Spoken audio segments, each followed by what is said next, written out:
All right, y'all. Shit, what's up? I'm just getting out the gym. That's why I got this on. But yeah, real quick. I'm gonna turn this light off too.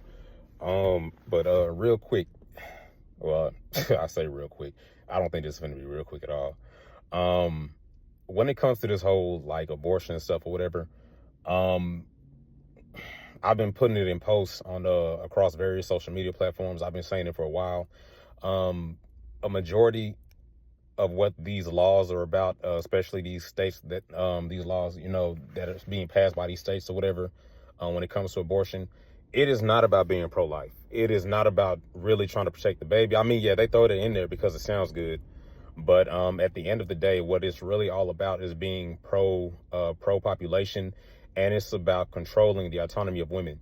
I just watched several clips from I think it was the Supreme Court of Wisconsin or something like that, where they're talking about an abortion bill from 1846 or 1849. I think trying to say that it's either still applicable or they're trying to reinstate it. Sorry that I don't quite remember off the top of my head. I watched it while in the middle of different workouts or whatever.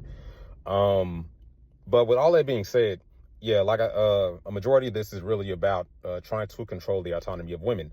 And that's what it's always been about. I get, people are saying, oh, well, it's great that they're returning these things to the power of the states and stuff like that. I want to remind y'all that part of, if not a major part of the conflict between in the Civil War was the fact that these southern states wanted to retain their rights to keep the institution of slavery in place. It might have been some other things with it too. I don't quite remember, but I know for a fact that them wanting to maintain the institution of slavery was definitely a part of why they decided to go to war. Or that was a contentious part of what decided on them going to war with the Union, or quote unquote the North. So I want y'all to keep that in mind.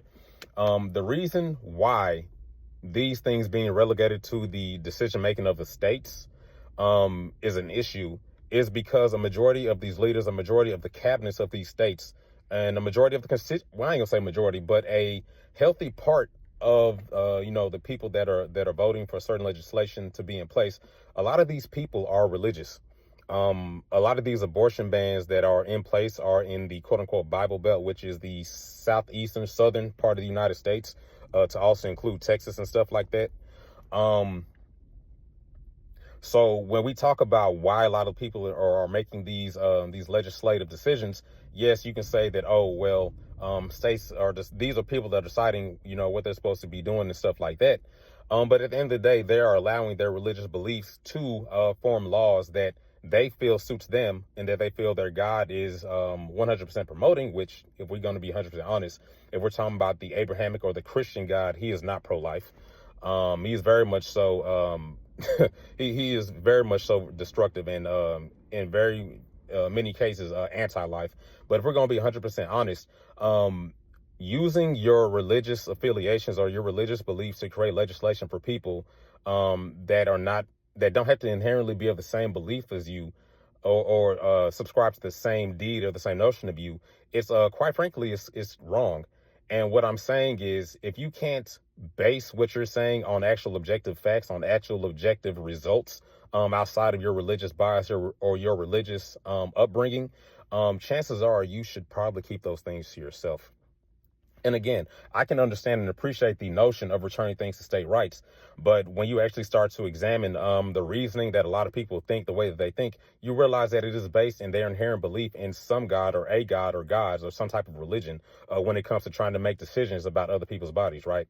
And the issue is not simply saying that, oh, we want these people to not be able to abort. These type of laws and these other things that they're passing in terms of abortion related to reproductive rights where women are concerned, they're also hurting the women that are allegedly pro-family, that want to have children, that might even have the same beliefs as them, right? Because in a lot of these states, not only is it preventing doctors from, or healthcare workers included, from providing the necessary care that women need in order to either have a successful pregnancy or to continue the progress to have a successful pregnancy or whatever.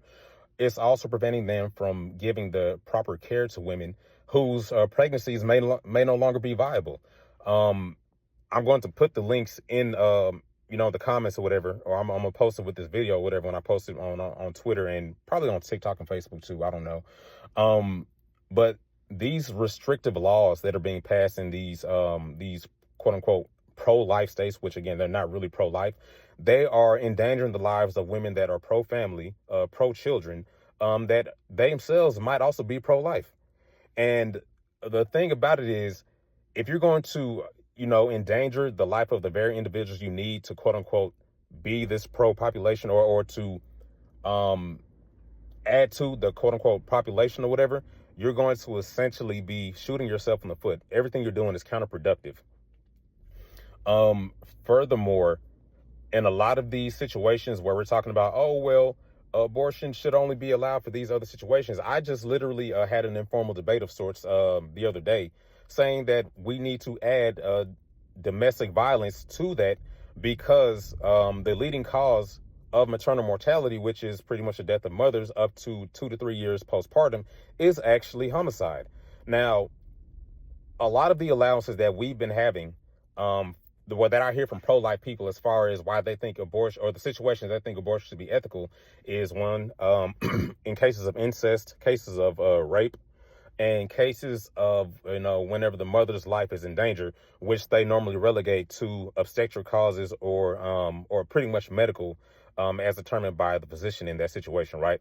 But, and I actually looked at it the other day too, 2.9% of these of pregnant women, right, up to 2 to 3 years postpartum, 2.9% of that, for out of 100,000, are actually killed as a result of homicide, or their deaths come about as a result of homicide. 2.9% of 100,000 is 2,900 women. 2,900 women that are pregnant or have just given birth, losing their lives because of homicide. And when I say that we should add this as a tenant to, either a separate tenant to the 3 main tenants that are listed, i.e. incest, rape, and life of the mother being in danger, we should either add it as a 4th one, or we should add it to the mother's life being in danger. I got pushback because of that. And my whole thing is, hell off my phone. My whole thing is, if these things, those 3 things, if you look at the percentage of those things, which I just saw something crazy earlier that said, in states that have damn near a total abortion ban, over 64,000. No, I'm not going to quote that statistic. I'm going to put it, if I'm going to verify it, and I'm going to put it in the comments of this post. So I'm not going to reference that, but I did see something that was kind of crazy, that, was kind of incredulous to me.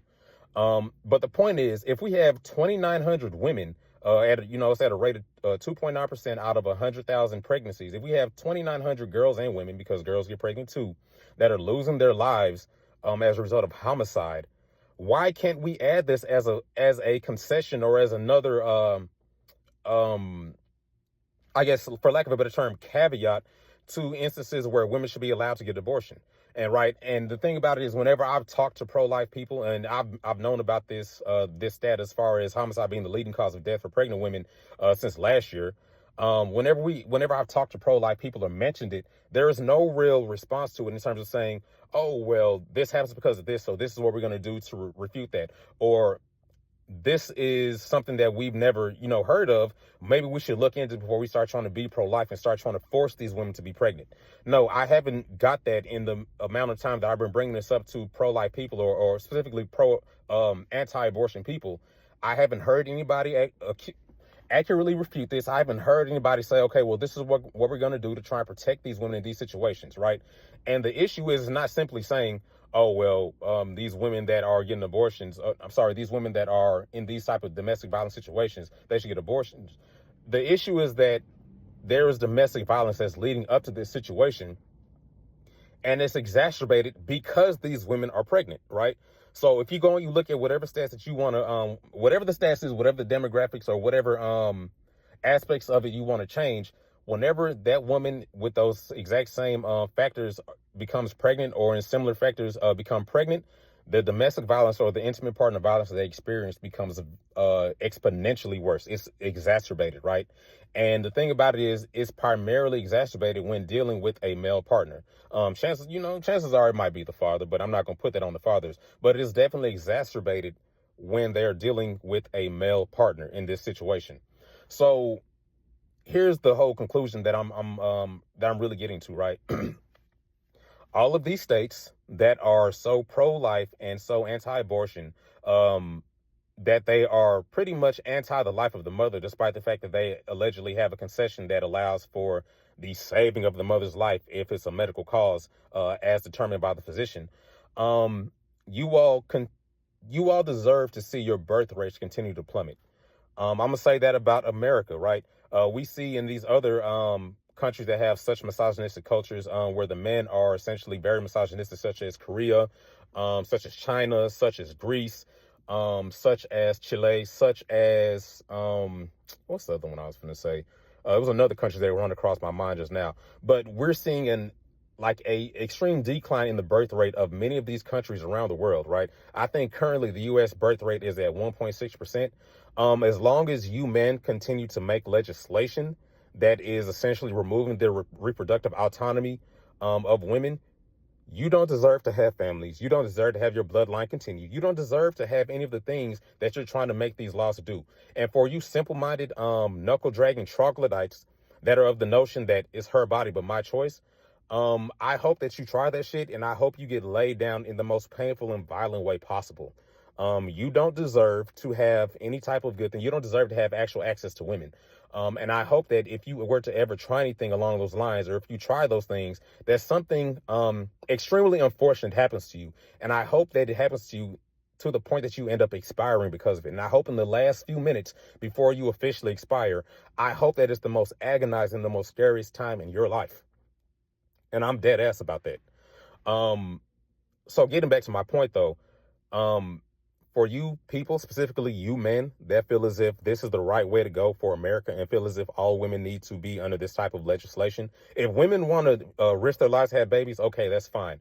I'm gonna leave that up to them, which is the whole point of being pro-choice. For you men that want to exacerbate this, extrapolate this to apply to all women in the United States, especially if you're married, I hope you get divorced. I hope that your wives divorce you before this whole no fault divorce thing goes away. I hope your kids have the common sense to leave you as well. I hope that whatever female family members you have, I hope they ostracize you as well, because you don't deserve to have access to them either. Yeah, and I stand on that. I hope if you believe that about women, I hope that you never have children. I hope that you never have family. I hope you never get married. And I hope that you're so vocal about how you feel about women's bodies that the women that you could have access to deny you access. I hope that you can't even pay a sex worker to have sex with you. I really hope that you become down bad for the rest of your life and that it hurts your very soul, the fact that you can't even pay to get sex. As far as you women that are seeing this and have been seeing it for a while and was trying to warn people, I'm sorry. A lot of these men that make these type of decisions, they are very much so misogynistic, very much so chauvinistic, and they believe that their religion, their Christo-fascism, is enough authority for them to be able to make these type of decisions and make these type of laws about women's bodies. When in the history of the world, specifically in America, you don't have these type of laws being made about men's bodies. However, men get empowered and decide that they can make these type of laws about women's bodies. Go figure. For those of y'all that are contemplating the 4B movement, sorry, my bad, y'all. For those of y'all that are contemplating the 4B plus movement, because, you know, there's a 5B, 6B, 7B movement, which, just as a quick recap, the 4B movement is something that started in Korea. It means not having sex with men, not marrying men, not having children with men, and not dating men. Keep in mind that this is not simply to just get the changes you want. Like how men have been saying forever, MGTOW, let these men go their own way. Let them say what they want to say. And also, I encourage you to learn the gun laws in your state or in your area. Please become very proficient with the usage of handguns. Please become very proficient in the understanding of the gun laws in your area and your state. If for whatever reason you're very fearful about having guns, which I understand a lot of women are, I encourage you to get over that fear, please. But for those women that are still fearful about having a firearm on them, I strongly encourage you to have a sharp item on you. It doesn't have to be metal. It doesn't necessarily have to be a knife. Keep this sharp item on you. If you can get a plastic one or something that's strong enough to resist being broken or necessarily been out of shape, but something that can maybe pass through a metal detector, I strongly advocate for you to have an item like that. And if you ever get tried by one of these individuals, specifically one of these men that want to, your body, my choice, um, please, if you ever have to use it, if you use it, stab in and drag down, right? You want to cause actual damage. You want them to regret whatever they did. And if they end up becoming unalive because of it, so the fuck what? I encourage you women to further prioritize yourself. I do encourage women that if you're going to do the 4B movement, do it for yourself. Do not do it with the expectation that men are going to change. Men have had the last 500 to 600 years through the making of coverture laws, the creating of religions and stuff like that. In fact, we even before 2,000 years, let's say 2,000 years, men have had over 200 years to collectively change and improve. And we've created laws, religions, customs that have not only, caused oppression for men, but have further oppressed women in creating legislation such as coverture laws that remove the autonomy of women to the point where you couldn't even prosper in America without being in proximity to a man. This video is way longer than I expected, so I'm probably going to break it up into 2 parts. But yeah, please, women, if you're going to do the 4B movement, don't do it with the expectation that men are going to change. Do it as a way to protect your peace. Do not censor men in this movement, right? Do not censor men. Again, I understand that it's because of shit that men is doing. It's because of this legislation. But the point is to decensor men, and you can be happy on your own, and maybe whatever circle you have of women, so you can be happy and prioritize your success, your happiness, your peace. Again, the 4B movement is about no sex with men, no marrying men, no having children with men, and no dating men, right? And for some of y'all, I know this is going to be hard. You might not want to do it. But as a man that's looking at the shit that other men are doing, I don't really have no hope for this shit. Me personally, if you want to have hope, I'm not telling you to live in fear. But again, I think that this is the actuality that we're living in. Prioritize your peace, prioritize the peace of like-minded women for sure. And yeah, that's where I'm at with this. Peace.